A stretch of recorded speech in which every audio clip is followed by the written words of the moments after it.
हाज़ल क़ुरआन युवहिदुना लितरीक़िल ख़ैर युवज्जिहुना।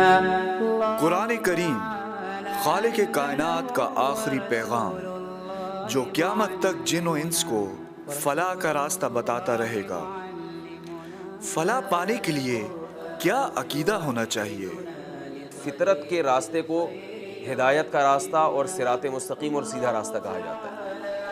अगर आपके सामने वो फितरत का रास्ता नहीं होगा तो आप सीधे रास्ते पे नहीं चल सकते। वो क्या अकायद हैं जो जहन्नुम की पस्ती में पहुंचाने वाले हैं? जो मादा परस्त लोग हैं, जो मज़हब को नहीं मानते, वो कहते हैं सीधा रास्ता क्या होता है। आप खाओ पियो, आप ऐश परस्ती की ज़िंदगी गुजारें, आप लाइफ को एंजॉय करें, तो बस यही सीधा रास्ता है। इसके अलावा और कोई रास्ता सीधा रास्ता नहीं है। अल्लाह कौन है? अल्लाह के क्या अहकामात हैं? कौन से आमाल अल्लाह को खुश करते हैं? फितरत का वो रास्ता जिस पे अल्लाह ताला चाहते हैं कि इंसान को चलाया जाए, उस फितरत के रास्ते पर चलने को सिरात मुस्तकीम कहते हैं। और वो कुरान के अलावा दुनिया की कोई किताब नहीं है जो बताती है वो रास्ता।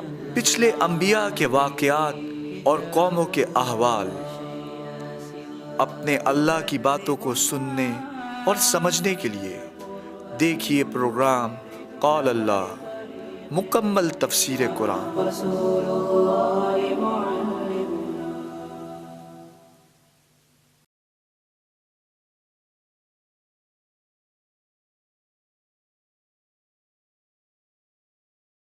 एक शख्स है, उसने 2 या 3 या 4 यानी एक से ज़्यादा शादियां की हुई हैं और वो सब मतलब उनको जो लेके चल रहा है उसमें यानी कि अगर उनका स्टेटस भी अच्छा है, जो उनका बैकग्राउंड था ख़वातीन का, लेकिन वो सब उसके साथ खुश हैं, लेकिन उसको मालूम है कि वो सबको वो स्टेटस नहीं दे रहा जो देना चाहिए और सबको पता भी है जी। लेकिन वो जैसे आमतौर पे बीवियां इस तरह तो नहीं करती कि भाई ये तो हम कानूनी तौर पे ज़्यादा बातें कर रहे हैं ना। आप प्रैक्टिस देखें, अगर ऐसी कंडीशन है, बीवियां खुश हैं तो जिनका हक है, जब वो खुश हैं तो मियाँ बीवी राजी, तो क्या करेगा काजी, कहते हैं ना।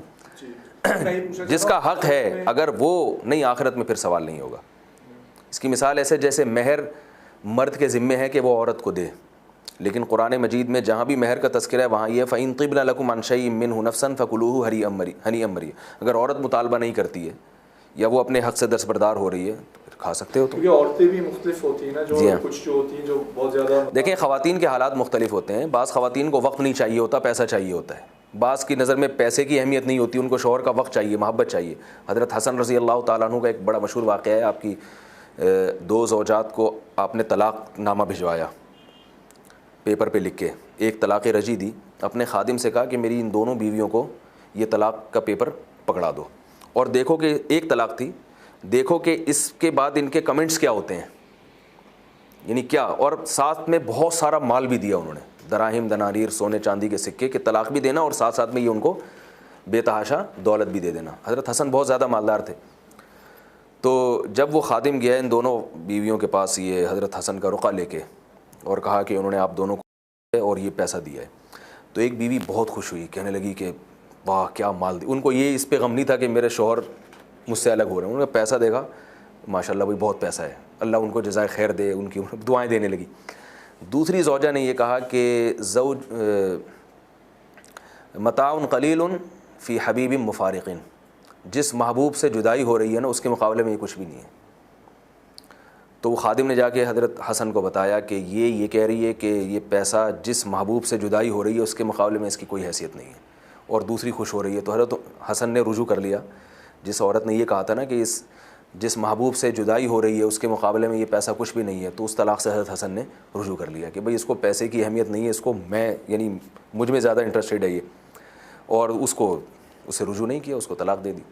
तो ख़वातीन के हालात मुख्तलिफ होते हैं। बाज़ ख़वातीन ये चाहती हैं हमें पैसा चाहिए, भाई आप ना दें तो उनको आप पैसे देते रहें। बहरहाल ये भी बेचारों की एक ज़रूरत तो पूरी हो रही है ना उसकी, पैसा भी तो एक माशरे में एक अच्छी ज़िंदगी गुजारने के लिए ज़रूरी है। और बाज़ों को ये होता है कि हमें पैसा नहीं चाहिए। हमें बाज़ ऐसी होती हैं जिनको वालिद की तरफ से बहुत जायदाद मिली होती है। इसकी मिसाल भी हमें नबी की सीरत में मिलती है। रसूलुल्लाह सल्लल्लाहु अलैहि वसल्लम मिस्कीन थे, गरीब थे, और नबूवत से पहले भी आप सल्लल्लाहु अलैहि वसल्लम मिस्कीन थे, गरीब थे। हज़रत खदीजा रज़ी अल्लाह ताला अन्हा जब बेवा हुई हैं तो बहुत सारे रिश्ते थे उनकी तरफ, रिवायात में आता है कि ख़तबहा खुत्ताबुन, बहुत सारे अशराफ़ कौम ने, ख़तबहा अशराफ़ कौमिन, कौम के बड़े बड़े सरदारों ने आपकी तरफ निकाह का पैगाम भेजा, मालदारों ने भी, और हज़रत खदीजा ख़ुद मालदार भी थी। लेकिन हज़रत खदीजा रज़ी अल्लाह ताला अन्हा ने रसूलुल्लाह सल्लल्लाहु अलैहि वसल्लम के निकाह के पैगाम को कबूल फरमाया, हालांकि आप सल्लल्लाहु अलैहि वसल्लम गरीब थे। वजह उसकी ये थी कि वो ये समझती थी कि मुझे पैसे की ज़रूरत नहीं है, मेरे पास पैसा बहुत है। एक, मुझे इज़्ज़तदार शरीफ आदमी की ज़रूरत है जो मोहम्मद सल्लल्लाहु अलैहि वसल्लम की सूरत में मुझे मिलेंगे। नंबर 2, मुझे इस पैसे की हिफाजत करने वाला मर्द चाहिए, क्योंकि ख़वातीन इस तरह बिज़नेस नहीं कर सकती। मुझे एक मुजारबत के लिए एक मर्द चाहिए जो मेरे पैसे को बिज़नेस में लगा के प्रॉफिट दे। मुजारबत का उसूल है ना कि इन्वेस्टमेंट कोई और करता है, मेहनत कोई और करता है, और चूँकि पैसा उसमें आपका होता है, अगर आपने जिस किसी के पास इन्वेस्ट किया तो उसमें अगर वो ईमानदार नहीं हो, पैसा खा जाएगा। कितने केसेस मेरे पास आते हैं ख़वातीन के कि हमने शादी की थी और ये शर्त लगाई थी कि हम जो है ना अपने ससुर की तरफ से ये शर्त थी कि दामाद को हम बिज़नेस भी करा के देंगे। एक खातून का 1 हफ़्ते पहले मेरे पास फ़ोन आया कि मैंने इस बुनियाद पे शादी की एक मर्द से कि मैं अमेरिकन नेशनलिटी हूँ तो आपको भी ग्रीन कार्ड दिलवा दूँगी, आपको भी नेशनलिटी। तो वो जनाब शादी कर ली, जब उनको नेशनलिटी मिल गई छोड़ के भाग गए। वो नेशनलिटी जैसी मिली छोड़ के भाग गए। वो ससुराल वालों ने जनाब कारोबार चला के दे दिया। अब जब वो अपने पाँव पे खड़ा हो गया दामाद, तो उसने पुश दिखाना शुरू कर दी और छोड़ छाड़ के भाग गया। वो अपना बिज़नेस सब अलग कर लिया उसने। तो बाज़ दफ़ा औरत मालदार होती है, दौलतमंद होती है, उसे एक ऐसा मर्द चाहिए होता है जो अगरचे गरीब हो लेकिन शौहर की ज़रूरत भी पूरी करे वो, और साथ साथ पैसे को कहीं सही जगह इस्तेमाल भी करे, दयानतदारी के साथ, लालची ना हो। हज़रत खदीजा ने इसी बुनियाद पर रसूलुल्लाह सल्लल्लाहु अलैहि वसल्लम से निकाह किया और उसका आप सल्लल्लाहु अलैहि वसल्लम को भी माली फ़ायदा हुआ। तभी सूरह वज़ुहा में हम देखते हैं कि ववजदका आइलन फ़अग़ना, अल्लाह फरमाते हैं आप गरीब थे, मिस्कीन थे, हमने आपकी इस गुर्बत को, यानी इस जो परेशानी, माली परेशानी को दूर किया। तो तमाम मुफस्सिरीन का इत्तिफ़ाक़ है कि ये परेशानी अल्लाह ने हज़रत खदीजा से निकाह के ज़रिए दूर की। फिर उसी पर आप सल्लल्लाहु अलैहि वसल्लम ने मुज़ारबत की है, तिजारत भी की है नबूवत से पहले। तो यह ऐन मुमकिन है कि एक आदमी की 2-3 बीवियाँ हों, एक के वो तरजीहात कुछ और हों, दूसरे की तरजीहात कुछ और हों। अगर वो खुश हैं, अगर वो मुतालबा नहीं करती तो इसमें इंशाअल्लाह आखिरत में फिर मुतालबा नहीं होगा।